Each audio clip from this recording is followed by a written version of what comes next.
Good morning students, at grade 6 science chapter 4 day 70।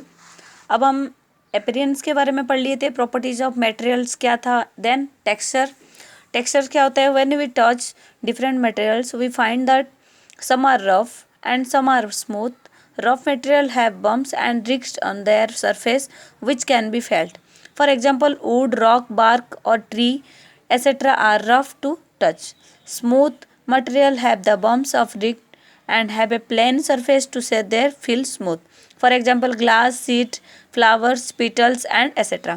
अब जो rough होते हैं वो कैसे होते हैं और स्मूथ कैसे होते हैं वो तो पता है आपको कि जो स्मूथ होते हैं जैसे ग्लास होते हैं, सीट होते हैं, फ्लावर्स होते हैं, ये सब स्मूथ होते हैं। और जो भी रफ होते हैं जैसे लकड़ी होते हैं, रॉक्स, बजरी होते हैं, ये सब रफ होते हैं।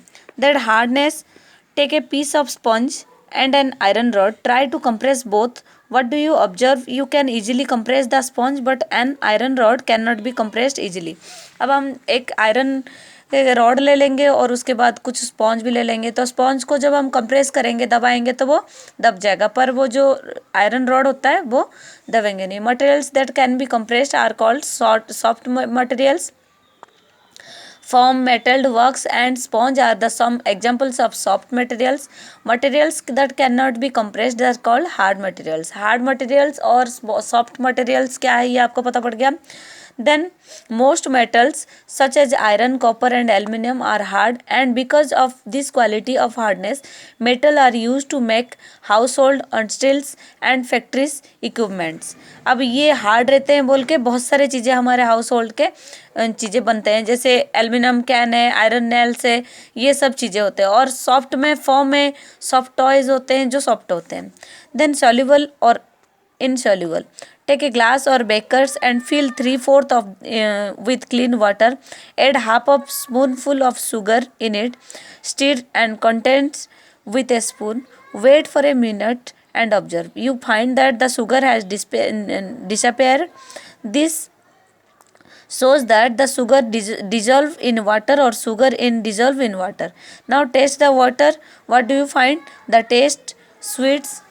This is because sugar is still there in the water, but its particles have become so small and had spread uniformly in water that they cannot see them.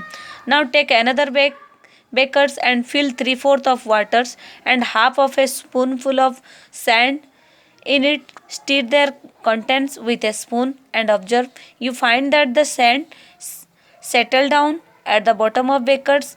Thus we can say that sand does not dissolve in water or sand in insoluble in water. अब हमें दो activity बता दी है कि आप water में sugar को भी डाल के उसको स्पून से हिलाओ और उसके बाद सैंड को भी डालो, तो जो सैंड होते हैं वो तो नीचे आ जाएंगे और शुगर होते हैं वो उसमें सॉल्युबल हो सकते हैं, मतलब मिल जाते हैं, घुल जाते हैं. Then first, solubility of solid in water. Solid materials that dissolve in water are said to be soluble in water. Solid material that do not dissolve in water, that too said to be insoluble in water. To observe the solubility or various solid substance in water, things need 5 test tube. A test tube stands water, common salt, chalk powder, plastic, copper sulfate and washing soda. Take 5 test tube and add small amount of common salt to the first test tube. Then similarly add the same amount of the chalk powder in the second test tube, plastic in the third test tube, copper and sulfate crystal in the fourth test tube and washing soda in the fifth test tube. Add 50 milliliter water to each tube. Shake well test tube then and keep them in the test tube stand.